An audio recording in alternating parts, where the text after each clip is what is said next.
Yeah, we got Wayne learning on the job here on how to clean your burner holes out for your boiler.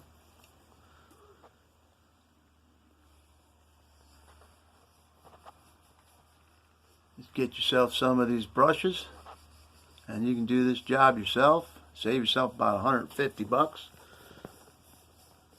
Service your own furnace instead of getting ripped off by fuel oil service people. It's very easy to do. And you got the bottom box down here. That'll get cleaned out with a vacuum cleaner, shop vac, right here. Very simple to do. Nothing difficult about it. Right, Wayne? Yeah.